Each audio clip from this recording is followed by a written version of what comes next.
શું નાનું હો જસવંત નિજાનંદીના મંગલ પ્રેમ પ્રણામ સુંદર સાતજી। આજે અમે પ્રવાસમાં નીકળ્યા છીએ અને અરવલ્લીની ગિરિકંદરાઓની અંદર અમે અહીંયા બેઠા છીએ। મારા સાથે મઉ ગામથી ધર્માભાઈ સોલંકી, ગોવિંદભાઈ સોલંકી કે જેઓ પોતે ટીચર હતા ગુજરાતીના, બરોબર છે। એ ઉમાશંકર જોશીની આ ભૂમિ છે અને એ ભૂમિ વિશે પણ એ વાત કરશે। સાથે બાવાજી છે જયંતદાસ મહારાજ, જે રાજનગરના અમારા મહંત છે। સાથે જયંતિભાઈ પરમાર કે તેઓ પણ પોતે શિક્ષક છે, બરોબર છે। એ પણ ઉમાશંકર જોશીએ અહીંયા કવિતાઓ એમના કવિ હૃદયની અંદરથી કઈ રીતના નીકળી, બરોબર છે, એ વિશે વાત કરશે।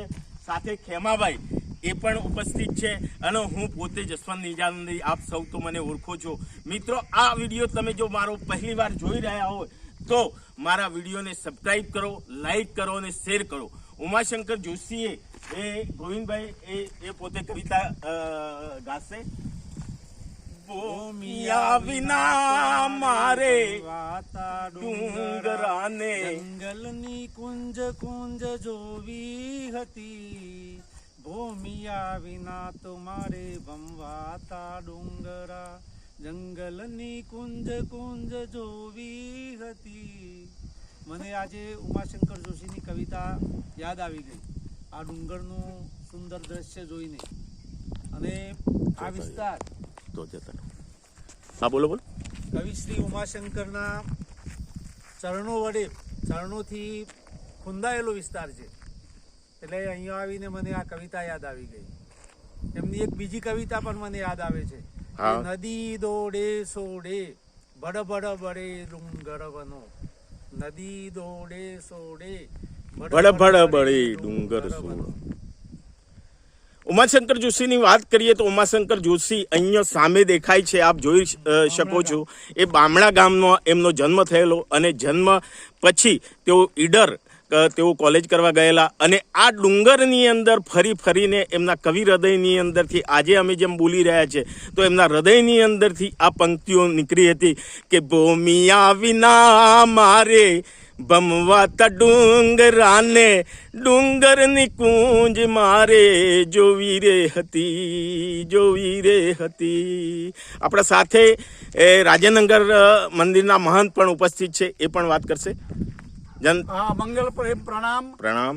અમારું મૂળ ગામ ખરેખર આ સામે ડેમ દેખાય છે તેની અધ વચ્ચે જે મંદિર અત્યારે પણ હયાત છે ત્યાં અમારું ગામ હતું, ખેરોજ ગામ। બહુ સરસ। હવે આ ડેમ હાથવતી ડેમની યોજના આવી એટલે સરકારશ્રી અમને આ જગ્યાએથી ઉઠાવીને આ રાજેન્દ્રનગર ગામમાં વસવાટ કરાવેલો છે।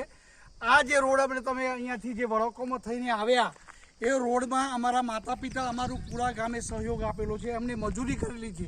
આજે તમે આ સુંદર દ્રશ્ય જોઈ રહ્યા છો, આ જે રોડનું તમે જો વળક જોવો છો એટલે કેટલું સરસ લાગે છે, પણ ખરેખર એ વખતે પરસેવો પાડેલો છે માતા પિતા બધા લોકોએ। એટલે આ ઉમાશંકર જે કવિતાઓ બની, આ દ્રશ્ય જોઈને એમને કવિતાઓ બધી બનાવેલી છે, એ કોઈ સામાન્ય વસ્તુ નથી। સાથે આપણા સાથે જયંતિભાઈ પરમાર, એ પણ પોતે શિક્ષક છે, એટલે શિક્ષકનું હૃદય એક બહુ ઉર્મિઓથી ભરેલું હોય। જયંતિભાઈ પોતે પણ વાત કરશે। મંગલ પ્રેમ પ્રણામ। મંગલ પ્રેમ પ્રણામ। આ ભૂમિ કવિ ઉમાશંકર જોશી કે જેને સમગ્ર ગુજરાત એકલું જ નહીં પણ સમગ્ર વિશ્વની અંદર એની ખ્યાતિ પામેલી છે। આ એરિયા એમની જન્મભૂમિ, એ કર્મભૂમિ પણ એમને બનાવી। આ બધી ભૂમિ અત્યારે સામે આપણે આ એમનું મૂળ વતન જોઈ રહ્યા છે।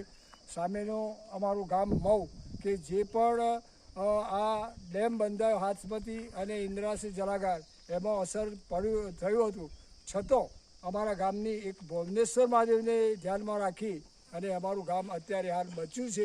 અમારે એકદમ ડુંગરની નજીક છે, અમારી જમીનો પણ બધી ડૂબવા ગયેલી છે। અમારા પશુઓ, અમે મોટાભાગની મૌની વસ્તી તમામ કોમ એ બહાર શિફ્ટ થઈ છે, છતાં પણ અમારું ગામ એ આજે એક ભવનાથ મંદિર એના મહાદેવની લીધે બહુ પ્રખ્યાત થયેલું છે। બોલો પ્રાણનાથ પ્યારે કી જય।